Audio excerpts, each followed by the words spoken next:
Bismillahirrahmanirrahim. Assalamualaikum warahmatullahi wabarakatuh. Innal hamdalillah nahmaduhu wa nasta'inuhu wa nastaghfiruh wa na'udzu billahi min shururi anfusina wa min sayyiati a'malina. May yahdihillahu fala mudilla lahu wa may yudlil fala hadiya lahu. Asyhadu an la ilaha illallah wahdahu la syarika lahu wa asyhadu anna Muhammadan abduhu wa rasuluh sallallahu alaihi wa ala alihi wa man sara ala nahjihi wa tamassaka bi sunnatihi ila yaumiddin wa sallama tasliman katsira. Ya ayyuhalladzina amanu taqullaha haqqa tuqatih wa la tamutunna illa wa antum muslimun. Ya ayyuhan nasu taqu rabbakumul ladzi khalaqakum min nafsin wahidah wa khalaqa minha zawjaha وبث منهما رجالا كثيرا ونساء واتقوا الله الذي تساءلون به والأرحام إن الله كان عليكم رقيبا. يا أيها الذين آمنوا اتقوا الله وقولوا قولا سديدا يصلح لكم أعمالكم ويغفر لكم ذنوبكم ومن يطع الله ورسوله فقد فاز فوزا عظيما. أما بعد فإن أصدق الحديث كتاب الله وخير الهدي هدي محمد صلى الله عليه وسلم وشر الأمور محدثاتها وكل محدثة بدعة وكل بدعة ضلالة وكل ضلالة في النار. Puji syukur hanya milik Allah Subhanahu wa taala. Allah Subhanahu wa taala senantiasa mencurahkan nikmat kepada seluruh makhluknya dan itu tidak pernah terhenti walaupun hanya sekejap mata. Salawat beriringkan salam kepada Nabi kita tercinta Nabi Muhammad sallallahu alaihi wasallam.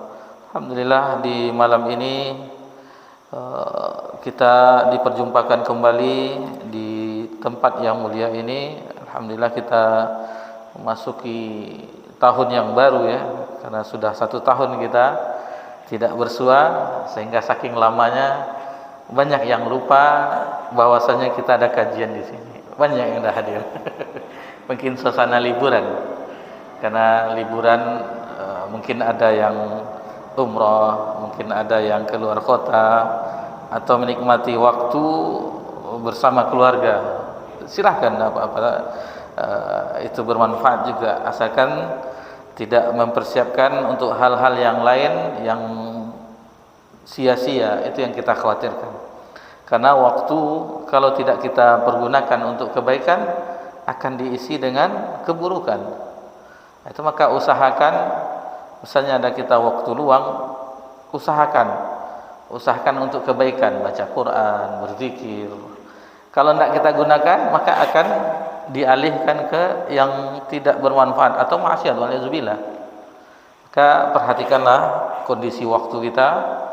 Apabila ada waktu-waktu luang maka pergunakanlah, karena ini waktu itu modal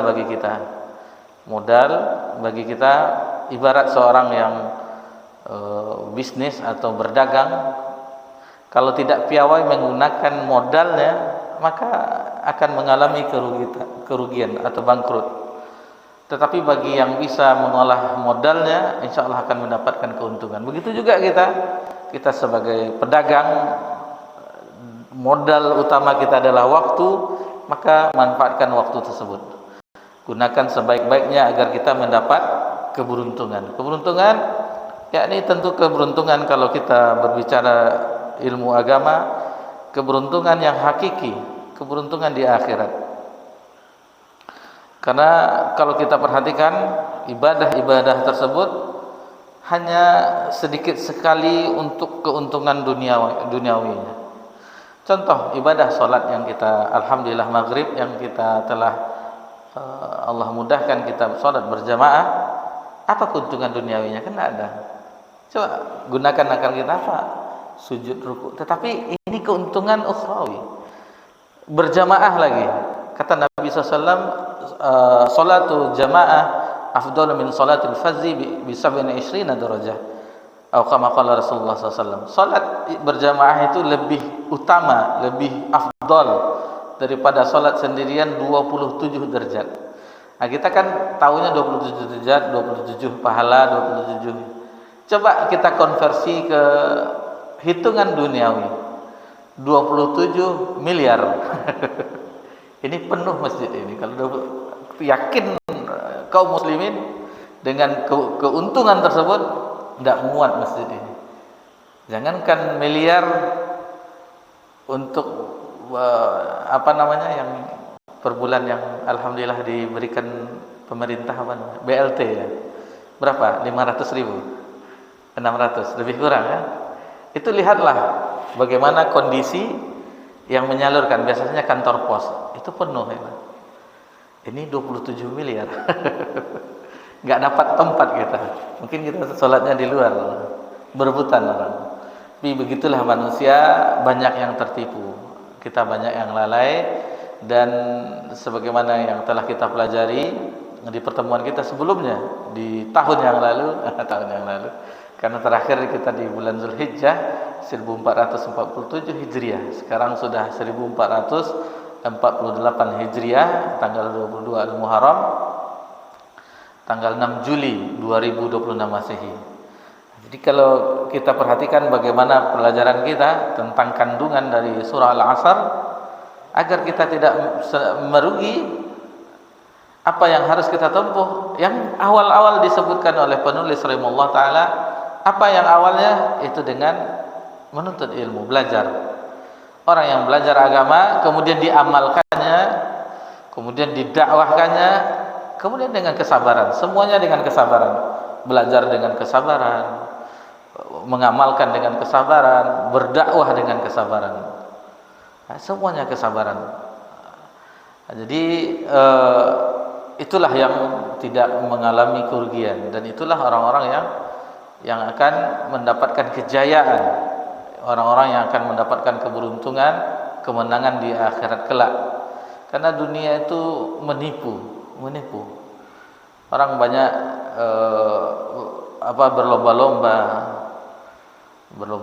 Kalau sekarang perhelatan dunia, piala dunia, berlomba-lomba untuk merebutkan siapa yang juara.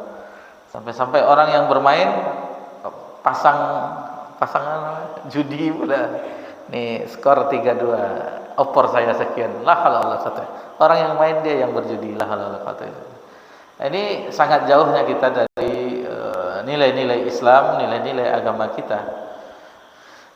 Sesuatu yang mubah, kita katakan mubah, tetapi durasinya cukuplah lama, 90 menit, 120 menit, ditambah lagi penaltinya. Coba kita gunakan untuk tahajud, atau kita gunakan untuk baca Quran, atau kita gunakan untuk murajaah atau menghafal, itu sangatlah bermanfaat.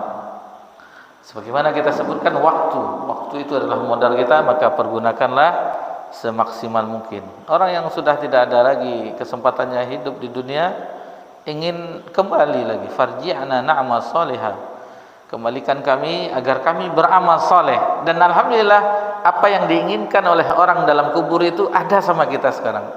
Yang diinginkan mereka kembali ke dunia, dan kita alhamdulillah di dunia sekarang.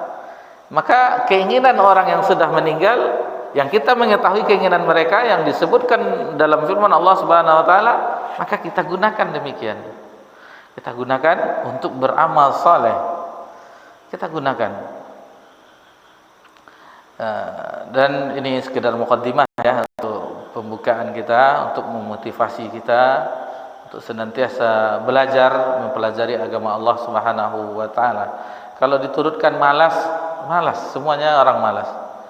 Alhamdulillah, sejak kami safar tadi, transit di Soekarno-Hatta dari Surabaya sampai di sini, di rumah jam 1:30. Buka WA, ada kabar duka. Jadi istirahat sejenak, tentu makan ya, karena perlu tenaga juga. Dan orang safar kan enggak puasa kan. Lalu ke RJ, salat jenazah kan. Mengantarkan ke, alhamdulillah dimudahkan mengantarkan ke pemakaman. Nah, setelah itu pulang sebentar ke sini. Kalau diturutkan capek, tapi enggak. Karena kekuatan, kalau kita andalkan kekuatan fisik kita tidak akan sanggup. Tetapi yang kita andalkan adalah kekuatan kita memohon kepada Allah, pertolongan kepada Allah. Sehingga fisik yang pegal-pegal, yang itu, maka tidak. Seperti orang tua kita mungkin sudah merasakan ada ya yang lain ya Pak ya, ada yang sakit pokoknya adalah kalau udah tua itu ada yang sakit pinggang ini, tetapi kekuatan iman itu mengalahkan rasa-rasa demikian. Nah, inilah yang kita pupuk dengan senantiasa mempelajari agama Allah, dengan senantiasa beramal saleh, dan kalau bisa kita ambil jalur dakwah sesuai dengan kemampuan kita yang telah kita bahas. Kita share info kajian, kita share catatan kajian, kita share video-video pendek dan seterusnya. Insyaallah itu bermanfaat. Karena kita sudah itu pula zamannya, tanpa dipungkiri sebagaimana dijelaskan oleh masyayikh seperti Syekh Quryuti hafizallahu taala, itu menyarankan agar kita itu ada andilnya di media sosial. Karena apa? Karena orang-orang sekarang ada di situ. Selain di dunia nyata, ada dunia mayanya, dan itu banyak penggunanya. Hampir semua orang menggunakannya, kecuali orang-orang sudah, bahkan orang sepuh pun ada juga. Nah, jadi tanpa dipungkiri itu ada. Jadi jalur dakwah, medan dakwah itu luas, bukan hanya di mimbar atau majelis ini, masih banyak luas. Kalau di zaman dahulu awal-awal kajian itu hadiah memberikan MP3, buku dulu seperti itu. Tapi sekarang mungkin karena sudah ada media, tidak perlu lagi, orang sudah bisa cari sendiri. Baik, sebelum kita lanjutkan pelajaran kita di pembahasan Thalathatul Usul, di pertemuan terakhir ya, kita telah mempelajari kandungan dari surah Al-Asyr, dan kita telah mempelajari secara ringkas biografi Imam, salah satu Aimatul Arba', Imam Muhammad bin Idris Asy-Syafi'i rahimahullah taala, yang diikuti pemikiran beliau rahimahullah terkhusus di ASEAN ini. Bermazhabkan Imam Syafi'i, imam besar, imam dunia. Jadi kita mengenal sedikit bagaimana kehidupan beliau mempelajari agama Allah Subhanahu wa taala, hafalan beliau, lalu beliau difitnah, ada fitnahnya. Jadi para ulama itu terkena fitnah. Imam Ahmad bin Hanbal itu empat khalifah beliau jumpai, satu khalifah Sunni, tiga khalifah itu Mu'tazilah. Di tiga khalifah beliau itu dipenjara, dihukum, dipukul, dicambuk dan seterusnya. Meskipun setelah itu berjumpa dengan khalifah yang Sunni, beliau ditarik di pemerintah, tidak mau menerima hal yang demikian. Begitulah para ulama, mereka wara', mereka menjaga dari hal-hal yang membuat mereka bangkrut atau membuat mereka celaka di hari kiamat kelak. Meskipun ada sebagian mereka yang mengambil posisi demikian, tapi sebagian lainnya itu menjaga diri untuk kehati-hatian, wara' mereka. Kalau tidak, mereka berlomba-lomba untuk mencapai hal yang demikian. Beda ya zaman dahulu dengan zaman sekarang. Dahulu orang ditawari jabatan menjadi buronan. Maksudnya buronan seperti ditawari itu lari mengemana-mana. Kalau sekarang orang mendapatkan kedudukan, apapun diusahakan, tidak jelas halal haramnya, yang penting mendapatkannya. Jauhnya kita dari zaman-zaman mereka, orang-orang para ulama terdahulu. Jadi kalau sudah demikian, orang dahulu hidup dengan lingkungan yang kita mengetahui banyak orang-orang solehnya, masih hati-hati. Apalagi kita yang hidup, yang orang soleh itu sedikit. Kita hidup di zaman orang soleh itu sedikit. Seperti kita tadi yang hadir, orang di luar tadi sebelum kita berangkat di sini itu entah berapa ratus itu di luar antrian di mendapatkan apa tadi, lampu merah di Safira, kemudian di sini karena lewat dari Arifin Ahmad sama yang depan. Baterai apa sekarang? Dulu baterai apa? Baterai R. Dulu baterai R kan, sekarang baterai apa? Kan kantor tentara aja lah, TNI. Itu panjang antriannya. Tapi alhamdulillah pakai sepeda motor bisa nyelip-nyelip. Alhamdulillah. Kemudian ungkapan beliau yang dinukilkan oleh penulis rahimahullah taala, "Lau ma anzalallahu hujjata ala khalqi ila hadhihi surah lakafathum."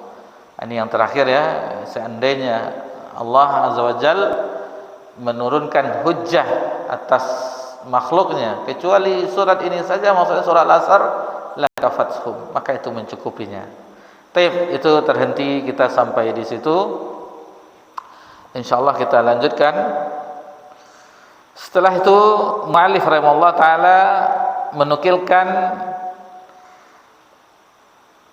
perkataan Imam Bukhari dalam sahihnya, wa qala al-Bukhari rahimahullah taala, dan berkata Al-Bukhari, Imam Bukhari sahibus sahih, pemilik kitab sahih ya, rahimahullah taala, bab al-ilmu qabla qawli wal amal.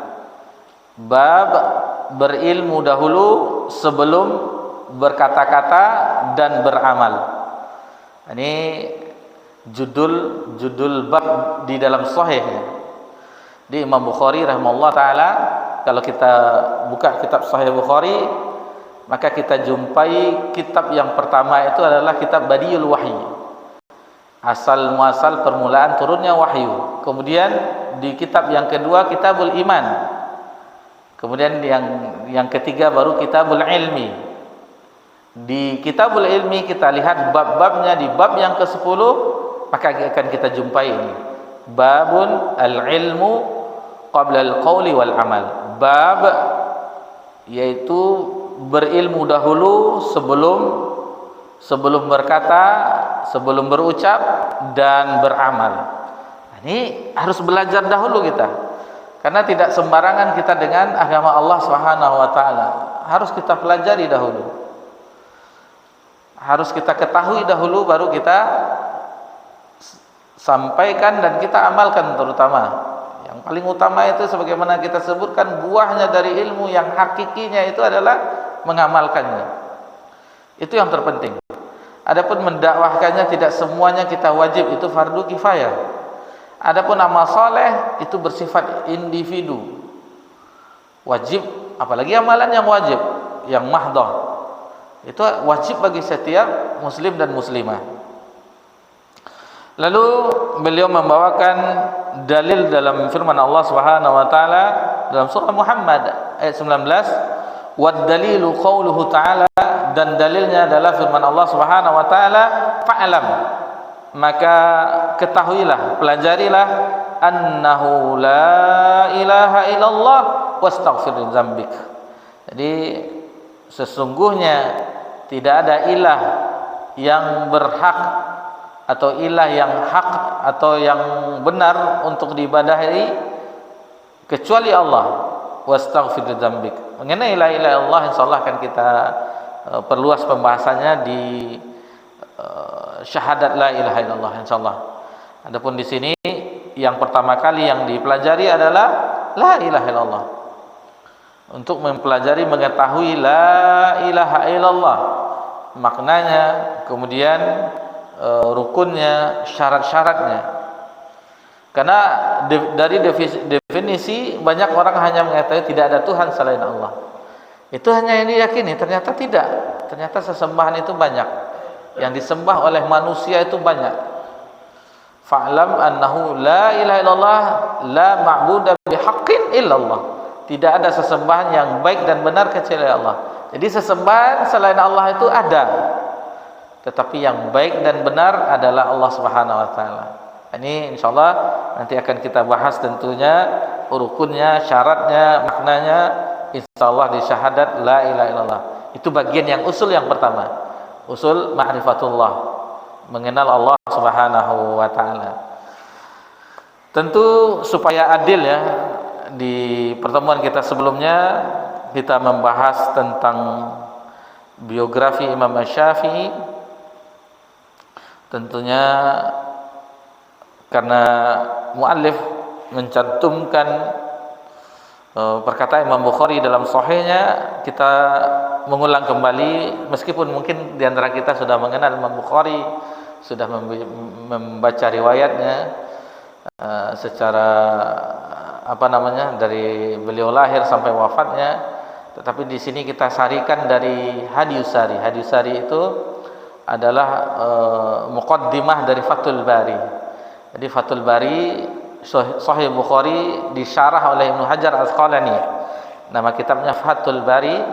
Nah, di muqaddimah itu sekitar berapa? Ada yang 2 jilid atau 1 jilid itu.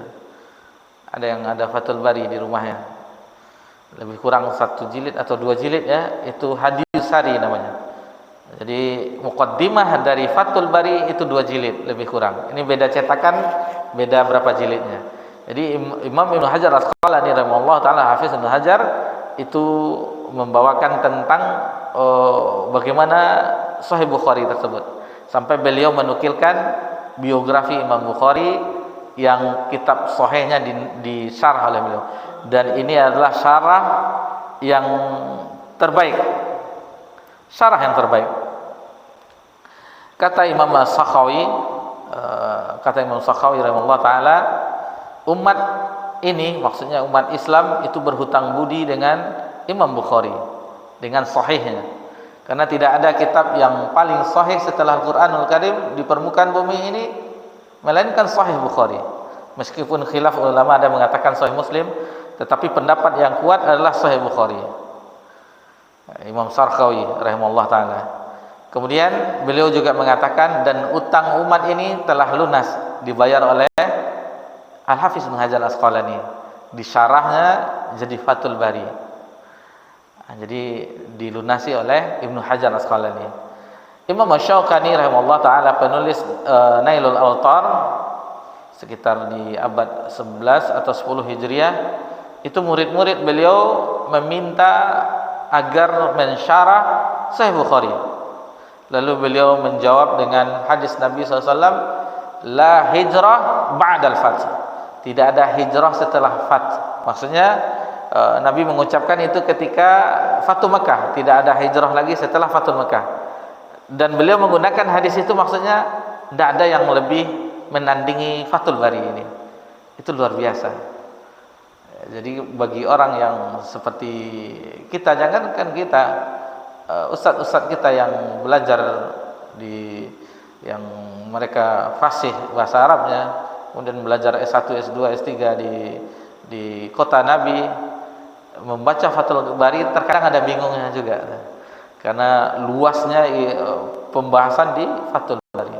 Semuanya disinggungnya tentang qawaid lughahnya, kemudian ada sirahnya di situ, kemudian ada fikih di situ, kemudian ada akidahnya di situ. Semuanya dibahas oleh Ibnu Hajar Al-Asqalani.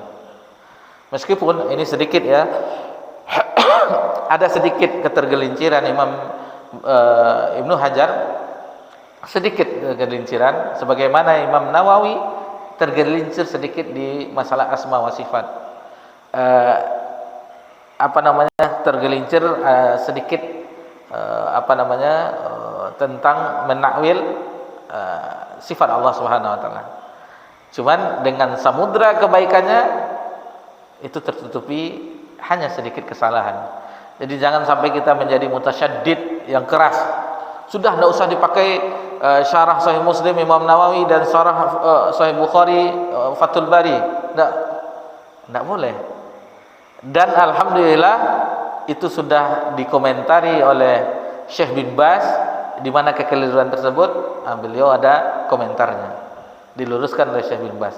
Jadi kalau ada Fathul Bari yang kita mau beli, lihat yang ada ta'liq dari Syekh bin Baz.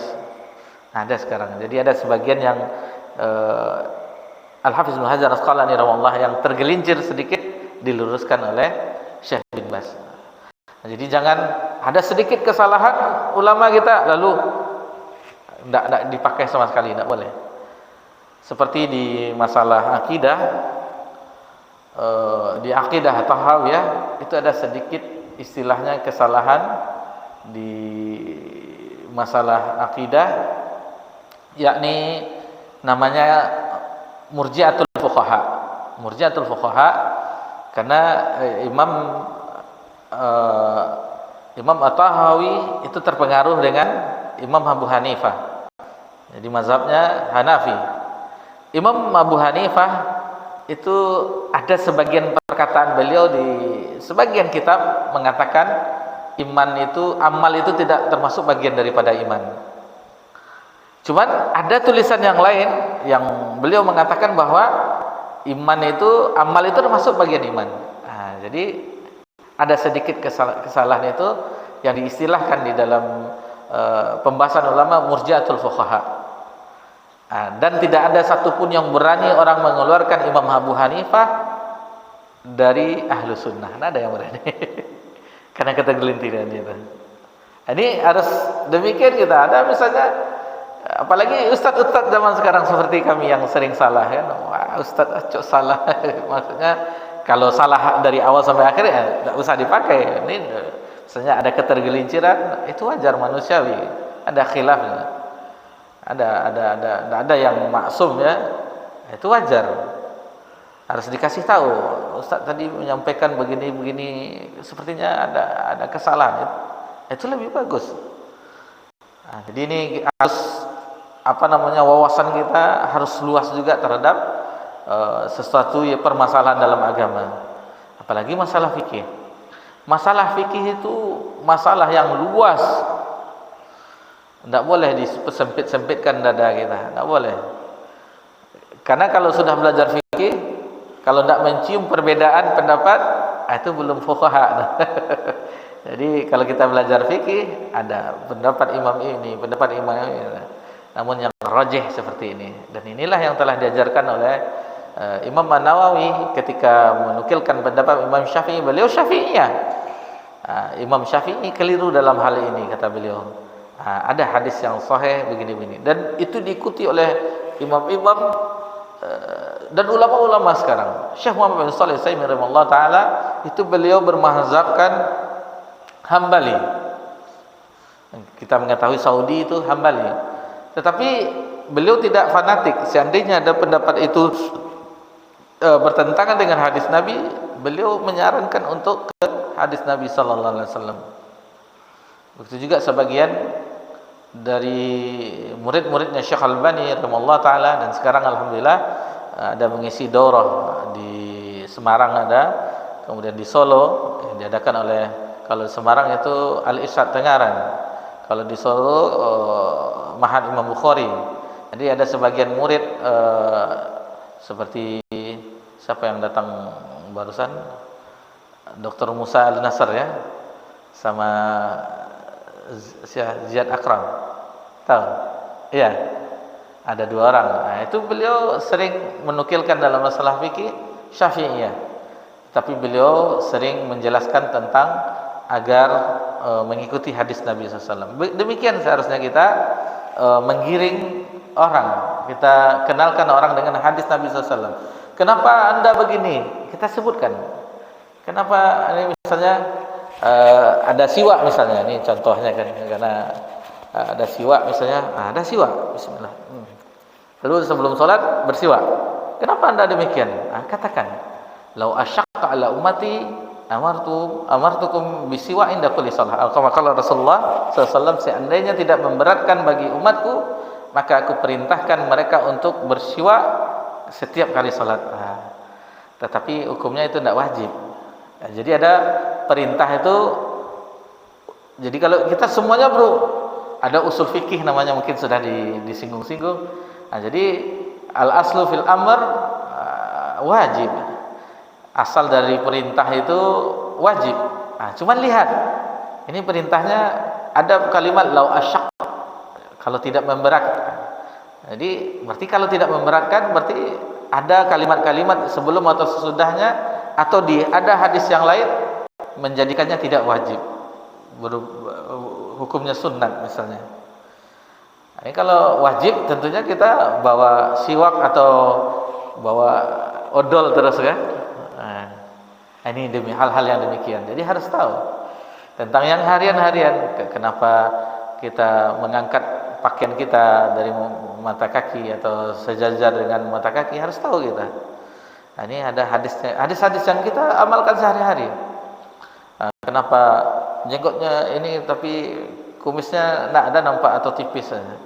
Nah, kita harus hafal juga. Yang pendek-pendek, afu bilih ya misalnya, karena biarkanlah jenggot itu. Atau asfali minal ka'bain finnar misalnya, di bawah dua mata kaki itu di neraka. Nah, jadi tahu kita dalil-dalil yang demikian, sehingga ketika orang bertanya kepada kenapa demikian, kita menjawabnya dengan hadis Nabi sallallahu alaihi wasallam. Nah, jadi kita memang begitulah. Kadang kalau kita kan kelemahan kita kan itu. Kenapa demikian? Itu yang diajarkan Nabi ya. Tapi sampai di situ nak lanjut dia ke dalilnya. Dalil-dalil yang harian. Dalil harian kita usahakan juga. Karena apa? Karena orang lebih percaya kalau kita bacakan begini.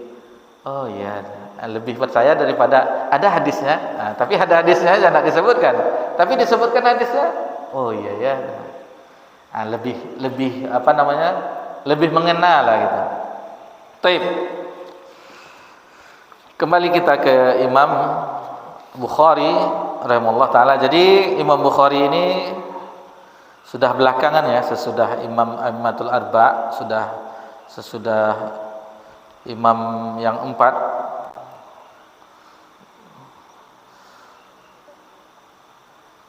Jadi ada yang dikatakan oleh di hadis Sari, nanti bisa dilihat, kata Muhammad bin Hatim Waraq, aku bermimpi. Jadi dia Imam Bukhari itu rahimahullah pernah bermimpi, beliau ya melihat Imam Bukhari bermimpi. Muhammad bin Hatim Waraq, aku bermimpi melihat Bukhari berjalan di belakang Nabi sallallahu alaihi wasallam. Jadi mimpi beliau itu, beliau dalam mimpinya melihat Nabi SAW berjalan, lalu jalan Nabi SAW itu diikuti oleh Imam Bukhari. Setiap kali Nabi mengangkat telapak kakinya, maka Abu Abdillah, jadi kunyahnya Abu Abdillah, Imam Bukhari pun meletakkan telapak kakinya di situ. Ini mimpi ya, mimpi adalah 47 bagian dari kenabian, dan mimpi dari Nabi itu benar, hak. Kalau Nabi yang bermimpi itu benar, seperti Nabi SAW bermimpi, kemudian Nabi Ibrahim bermimpi menyembelih anaknya, Nabi Yusuf, bahkan ahli takwil mimpi mengenai syariat azan itu dari mimpi. Ada sahabat Ibnu Zaid dan Umar pun sama mimpinya dengan Abdullah bin Zaid radhiyallahu anhu, itu bermimpi dengan lafaz azan. Diceritakan kepada Nabi SAW, kata Nabi, ajarkanlah kepada Bilal. Nah, jadi awalnya kalau kita mempelajari sejarah azan, Nabi menginginkan orang sholat berjamaah. Dengan apa menandakannya? Ada yang dengan lonceng, enggak, ini orang Nasrani, Nabi mengingkarinya. Kemudian dengan trompet, enggak, ini adalah kebiasaan orang Yahudi. Ada yang mengatakan kita buat api unggun, enggak, ini Majusi.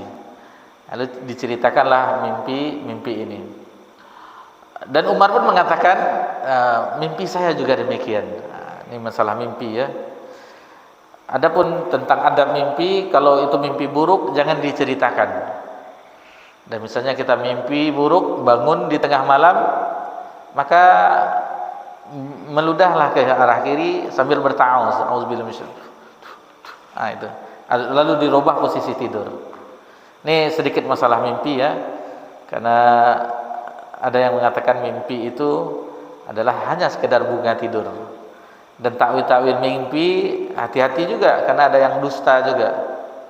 Ada orang dikejar sama ular, Ini akan menikah. Mana takwilnya? Tafsir mimpinya bagaimana? Jadi tidak boleh. Jadi kalau bermimpi itu ceritakan kepada orang-orang yang baik. Jangan ceritakan kepada orang yang dikhawatirkan ini kejadian yang buruk itu. Tapi seandainya itu baik, saya bermimpi alhamdulillah pergi haji atau umroh, itu tidak apa-apa diceritakan. Dan meskipun hanya mimpi ya, tetapi ini diantara nikmat Allah bagi orang yang telah ada kedua orang tuanya, ayah ibunya, yang untuk melepaskan rindu bermimpi dengan ayah dan ibu. Ini paginya itu rasa jiwa itu mungkin pernah di antara kita merasakan yang tidak ada orang tuanya.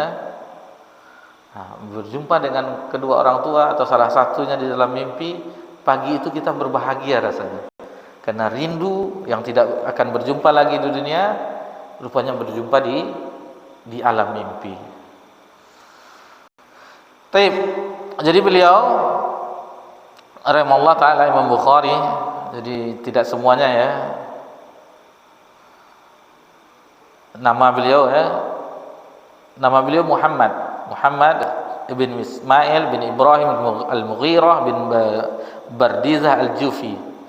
Jadi beliau kunyahnya Abu Abdillah, sama dengan Imam Syafi'i Abu Abdillah, Imam Ahmad Abu Abdillah, Imam Malik Abu Abdillah, Imam Sufyan al-Thawri Abu Abdillah.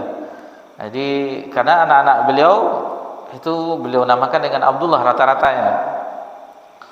Beliau dilahirkan pada hari Jumat setelah sholat Jumat, yaitu di tanggal 13 Syawal tahun 194 Hijriah. 194 Hijriah, beliau wafat 256 Hijriah, itu di malam hari raya Idul Fitri. Berapa umurnya itu? 62 tahun, lebih kurang ya, 62 tahun. Bukhara itu termasuk bagian apa sekarang tuh? Daerah-daerah arah-arah ke Uni Soviet dahulu ya, kalau sekarang apa? Rusia ya. Pokoknya daerah-daerah situlah. Uzbekistan, yang Tantan, daerah-daerah bagian di situ.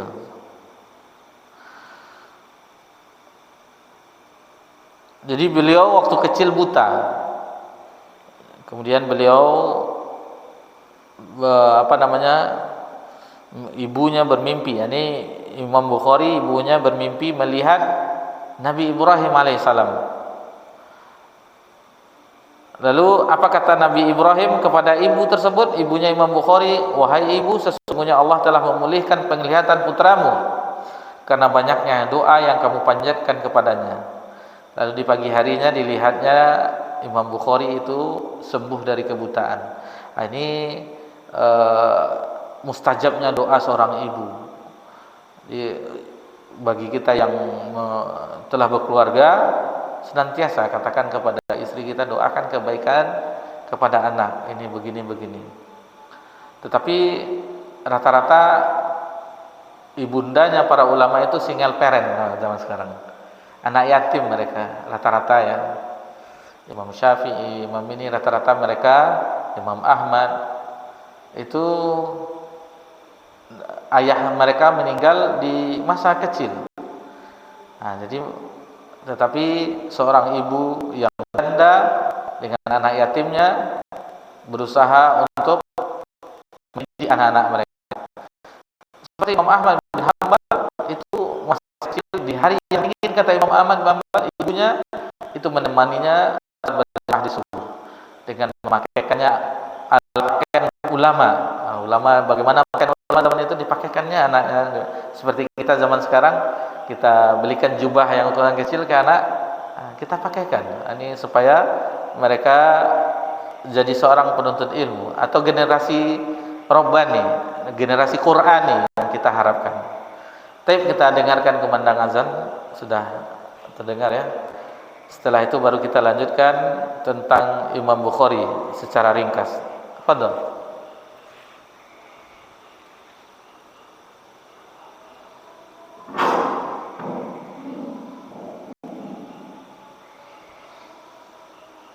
Allah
Alhamdulillah wassalatu wassalamu ala Rasulillah ma ba'd. Baik, kita lanjutkan. Ya, agak kita cepatkan sedikit ya supaya apa yang disarikan tadi di hadis sari itu bisa kita ketahui bersama. Kemudian kita ke sanjungan para ulama kepadanya. Jadi yang menanjung Imam Bukhari itu bukan orang sembarangan, bukan murid-muridnya, tetapi ulama. Di antaranya Ahmad bin Abi Bakar Az-Zuhri mengatakan Muhammad bin Ismail, maksudnya Imam Bukhari, lebih faqih dan lebih paham mengerti dengan hadis dalam pandangan kami daripada Imam Ahmad bin Hanbal. Ini lebih utama daripada Imam Ahmad bin Hanbal, kata Ahmad bin Abi Bakar Az-Zuhri. Lalu salah seorang teman duduknya berkata kepadanya, "Kamu terlalu berlebihan. Kamu terlalu berlebihan." Kemudian Abu Mus'ab justru mengatakan, seandainya aku bertemu dengan Malik, maksudnya lebih senior dari Imam Darul Hijrah, Imam Malik bin Anas, dan aku pandang wajahnya dengan wajah Muhammad bin Ismail, saya aku akan mengatakan kedua orang ini sama dalam hadis dan fikih. Bahkan disetarakannya dengan Imam Malik, karena sebelum adanya Sahih Bukhari, kitab yang paling sahih itu adalah Al-Muwatta. Setelah adanya Sahih Bukhari, maka yang lebih sahih setelah itu Sahih Bukhari. Qutaibah bin Sa'id rahimahullah mengatakan, ini Qutaibah bin Sa'id guru utama dari Imam An-Nasa'i. Imam An-Nasa'i ini beliau banyak mengambil dari Qutaibah bin Sa'id, dan beliau juga guru dari Imam Bukhari. Aku telah duduk bersama para ahli fikih, ahli zuhud, dan ahli ibadah, aku belum pernah melihat semenjak aku bisa berpikir ada seorang manusia yang seperti Muhammad bin Ismail, maksudnya Imam Bukhari. Dia di masanya seperti halnya Umar di kalangan sahabat. Nah, ini apa namanya? Namanya pujian ulama ya. Pujian ulama terhadap beliau. Kemudian Muhammad bin Yusuf Al-Hamdani rahimahullah, suatu saat Qutaibah ditanya tentang kasus perceraian dalam keadaan mabuk. Jadi orang ketika mentalak istrinya ketika mabuk. Lalu masuklah Muhammad bin Ismail, maksudnya Imam Bukhari, ke dalam ruangan tersebut. Apa kata Qutaibah? Inilah Ahmad bin Hanbal, inilah Ishaq bin Rahawayh, maksudnya gurunya. Kemudian Ali bin Al-Madini yang telah dihadirkan Allah untuk menjawab pertanyaanmu. Maksudnya dia mengisyaratkan kan Imam Bukhari. Jadi pandangan fikihnya sama dengan ulama-ulama terdahulu seperti Imam Ahmad, Ishaq bin Rahawayh, gurunya Imam Bukhari, kemudian dengan Ali bin Al-Madini. Kemudian Imam Ahmad bin Hanbal rahimahullah mengatakan negeri Khurasan belum pernah melahirkan orang yang seperti Muhammad bin Ismail. Ini pujian dari Imam Ahmad kepada Imam Bukhari. Kemudian Bundar, kita sudah pernah singgung Bundar, nama beliau Muhammad bin Bashar rahimahullah taala mengatakan tentang Bukhari.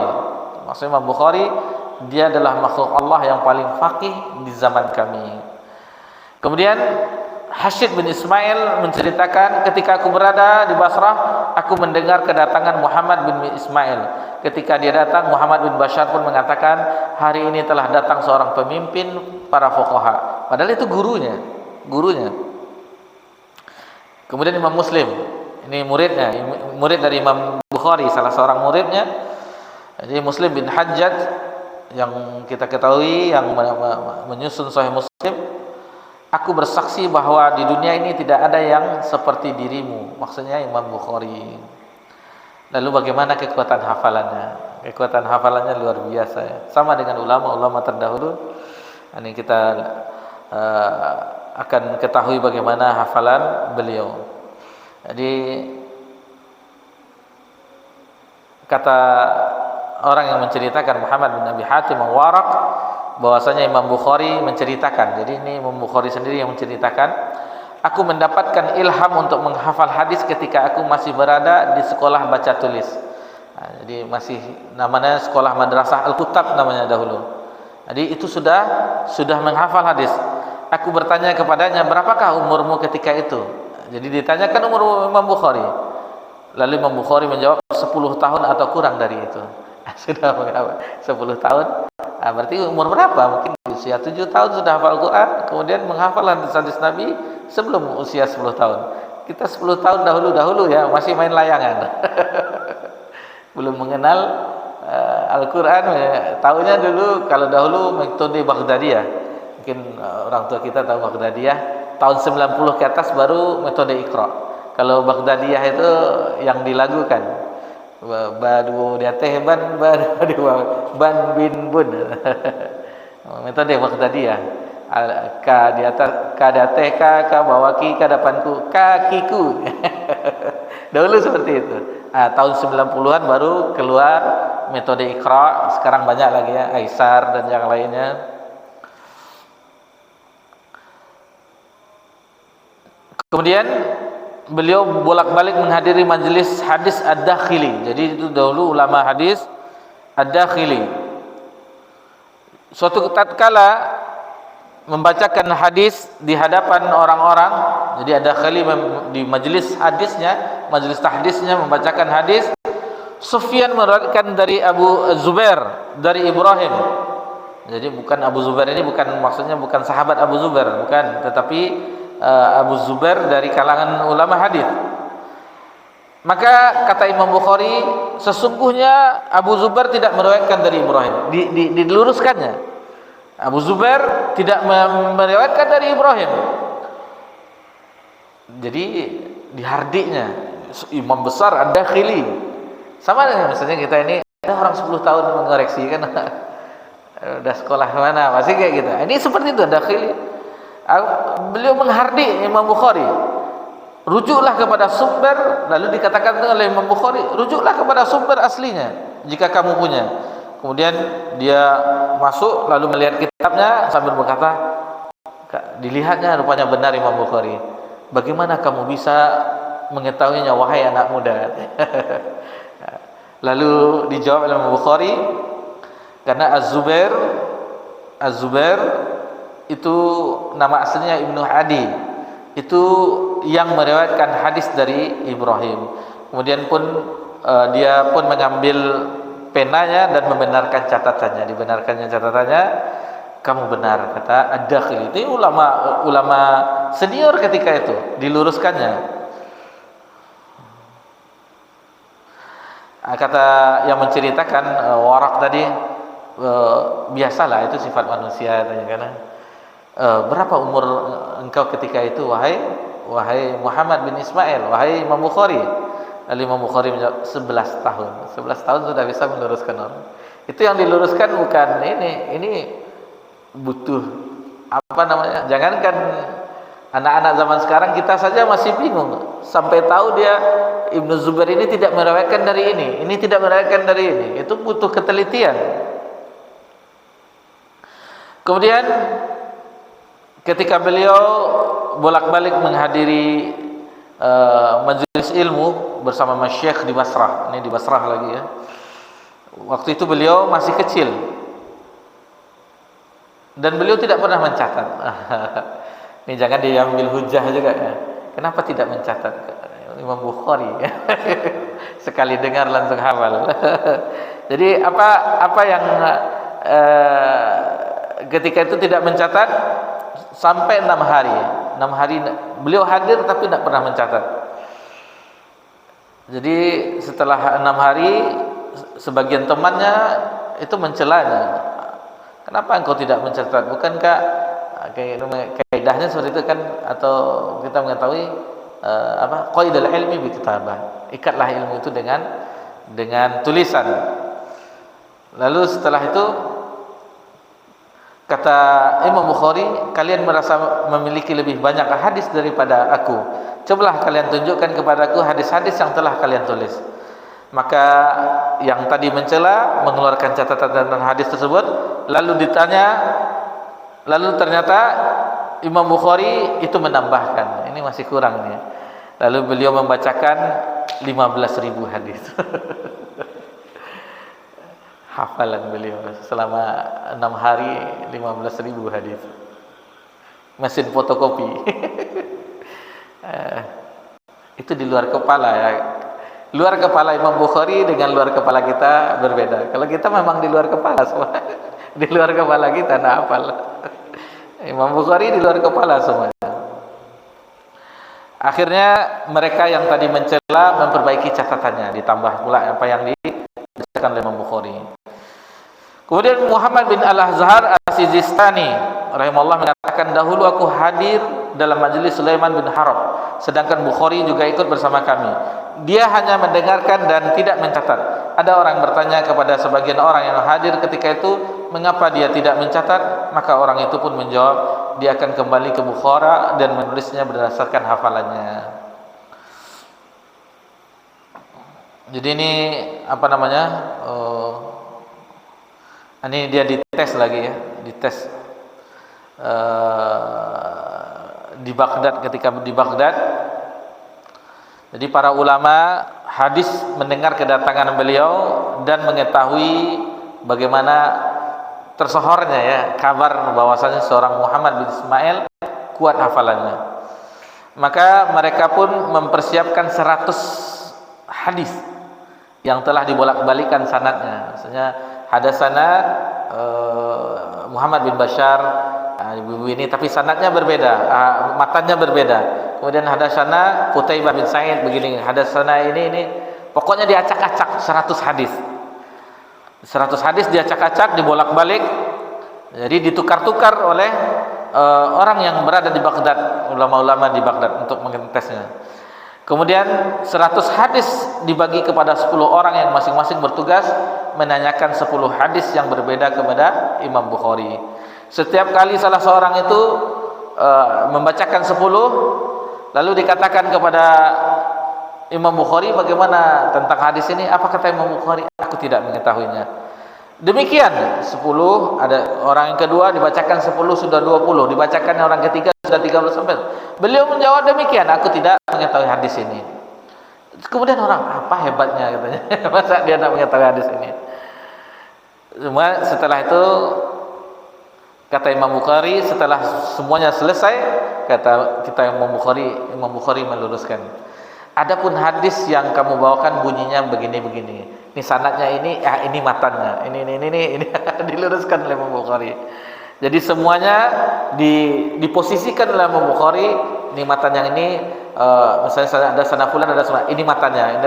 Tadi semua dibolak-balik. Ini lari ke sini, ini lari. Diluruskan oleh Imam Bukhari. Itu bukan 1 atau 2 hadis, tetapi 100 hadis. Kata para ulama di Baghdad, mengakui kehebatan dan tingginya hafalan, kuatnya hafalan beliau.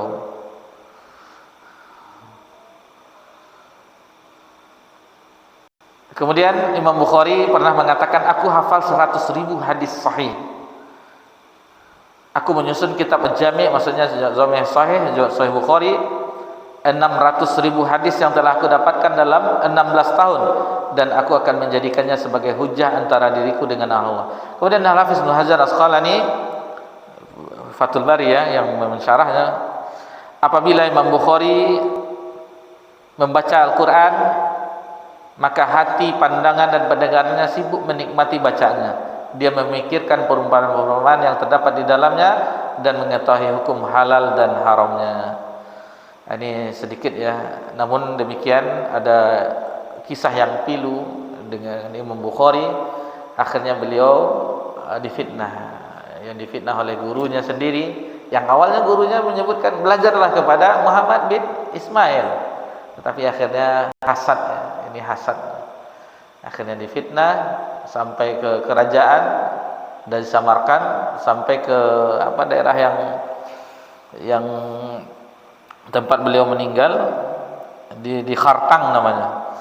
Itu sekian farsakh dari Samarkand.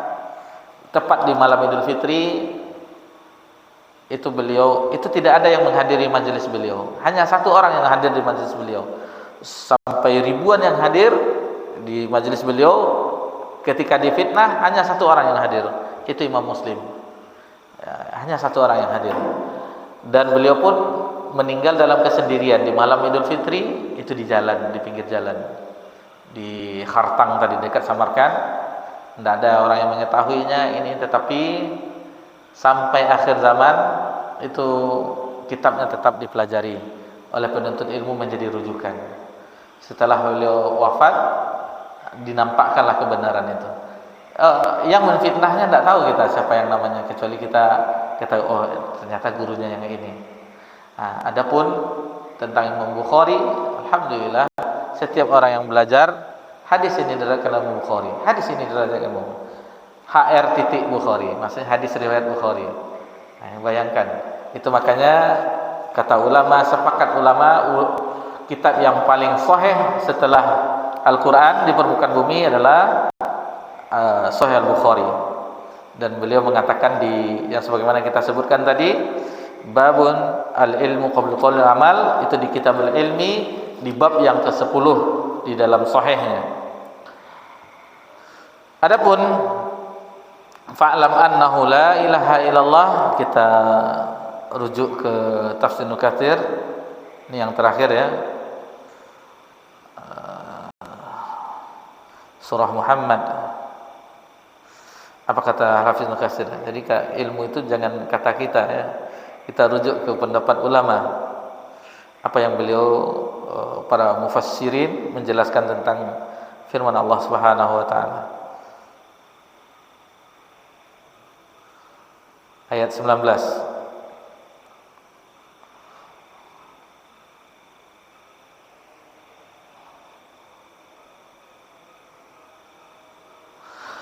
Fa'lam annahu la ilaha illallah, maka ketahuilah bahwasanya tidak ada ilah yang berhak diibadahi kecuali Allah. Kata Al-Hafidz Ibnu Katsir rahimahullah taala dalam tafsirnya Al-Qur'anul Azim, atau kita kenal dengan tafsir Ibnu Katsir, ini adalah kabar dari Allah Subhanahu wa taala bahwa tiada ilah yang berhak diibadahi atau yang disembah melainkan Allah, dan bukan sebagai pemberitaan mengenai hal tersebut agar diketahui, bukan. Wastaghfir li dzambik walil mu'minina wal mu'minat, dan mohon ampunan bagi dosamu dan orang mukmin laki-laki dan perempuan. Jadi ini dibawakan doa-doa Nabi sallallahu alaihi wasallam kepada, di antaranya beliau mengucapkan Allahumma ighfirli khati'ati wa jahli wa israfi fil amri wa ma anta alamu bihi minni Allahumma ighfirli hazali wa jiddi wa khati'a wa amdi wa kullu zalika indi. Ya Allah, ampunilah bagiku semua kesalahanku, ketidaktahuanku dan sikap berlebihan dalam urusanku, serta semua yang engkau lebih mengetahui dariku. Ya Allah, ampunilah bagiku kelalaianku dan kesungguhanku dan juga kekeliruanku serta kesengajaanku yang semuanya itu ada padaku.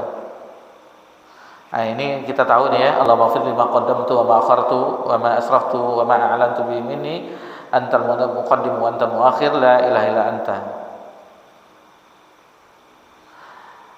Lalu dibawakan hadis Nabi SAW, ya ayuhan nas, wahai manusia, tubu ila rabbikum, bertobatlah kepada Rabbmu, fa inni astaghfirullah wa atubu ilaih fil yaumi aktsara min 70 marrah, karena sesungguhnya aku memohon ampun kepada Allah dan bertobat kepadanya lebih dari 70 kali. Dalam riwayat yang lain itu lebih dari 100 kali. Ini yang dijelaskan oleh Al-Hafiz Ibnu Katsir. Lalu kita lihat tafsir As-Sa'di ya sebentar dulu, supaya jelas pula apa makna dari ayat ini. Tafsir As-Sa'di, Taisir Karimur Rahman fi Tafsir Kalamil Mannan.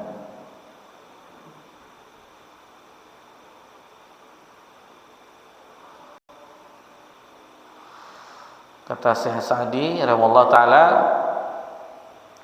kata beliau, ini kita ringkas saja, dalam ilmu harus ada pengakuan hati. Dalam ilmu harus ada pengetahuan hati, pengakuan hati dan mengetahui makna yang diharuskan oleh apa yang diketahui. Dan secara sempurnanya adalah mengamalkan keharusannya. Inilah ilmu yang diperintahkan oleh Allah, yaitu ilmu tentang mentauhidkan Allah, mengesahkan Allah. Ilmu ini wajib hukumnya atas setiap orang dan tidak bisa gugur bagi siapapun juga. Ini wajib hukumnya, tidak ada keguguran bagi setiap muslim dan muslimat. Itu makanya awal-awal fa'lam yang di awal-awal ya alamaka annahu yajibu alaina. Kemudian muslimin dan muslimat ada nanti di paragrafnya, di paragraf berikutnya.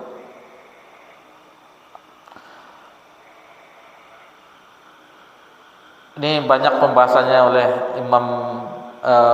Syekh Sa'di, terlalu panjang pembahasannya ya.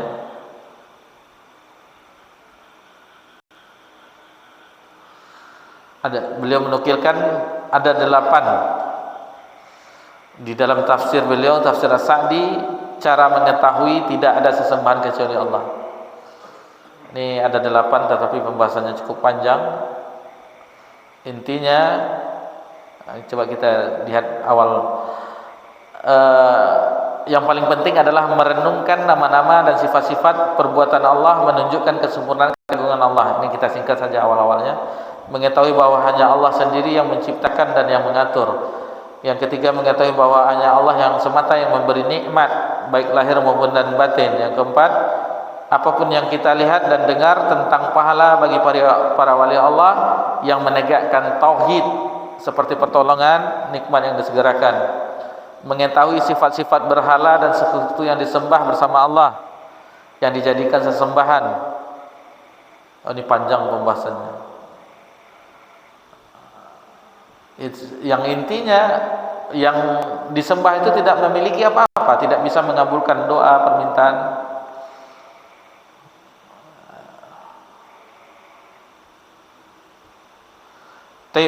Ini ternyata di tafsir As-Sa'di lebih panjang pembahasannya. Yang jelas bahwasanya mu'allif rahimahullah taala membawakan tentang yang pertama kali yang harus kita pelajari yang tidak ada keguguran, yaitu tentang la ilaha illallah, la ma'budu bihaqqin illallah. Ini harus kita ketahui, harus ada hadir di dalam hati kita, dan tentu ada konsekuensinya. Sebagaimana disebutkan oleh ulama terdahulu, ini miftah al-jannah. La ilaha illallah adalah kunci surga, dan setiap kunci itu ada gerigi-geriginya. Nanti insyaallah di syahadat la ilaha illallah akan kita perluas pembahasan ini. Alhamdulillah, terakhir disebutkan fabada bil ilmi qabla al-qaul wal amal. Maka mulailah dengan belajar dahulu sebelum berkata dan berbuat. Maka kita sebelum berbicara tentang agama Allah, sebelum kita mengamalkan agama Allah, maka kita belajar dahulu. Belajar ada ndak ini Nabi memerintah, ada ndak Nabi mengamalkan, benar ndak ini agama kita. Terkadang orang tidak tahu sumbernya, menyebutkan Allah begini katanya, ternyata tidak. Ini mengatakan terhadap Allah sesuatu, antaqulu 'alallahi ma la ta'lamun, berkata tentang Allah sesuatu mereka tidak mengilmuinya. Bahkan ini dosanya seperti dosa syirik. Lebih besar lagi, sebagian ulama mengatakan lebih besar lagi mengatakan sesuatu tentang Allah tanpa ilmu. Lebih besar lagi dari dosa syirik. Wallahu ta'ala alam. Demikianlah yang bisa kita pelajari. Mohon maaf jika ada kesalahan. InsyaAllah akan kita lanjutkan pembahasan kita ke paragraf berikutnya, yaitu tentang paragraf yang berikutnya, yang wajib, 3 perkara yang wajib dipelajari oleh seorang muslim. Allah yang Maha Pencipta, Allah yang telah mengutus Rasulnya, dan seterusnya. Nanti insyaallah akan kita pelajari di pertemuan yang akan datang. Wassallallahu alaihi wasallam wa baraka ala nabiyyina Muhammad sallallahu alaihi wasallam wa ala alihi washabbihi ajma'in walhamdulillahirabbil alamin. Wassalamualaikum warahmatullahi wabarakatuh.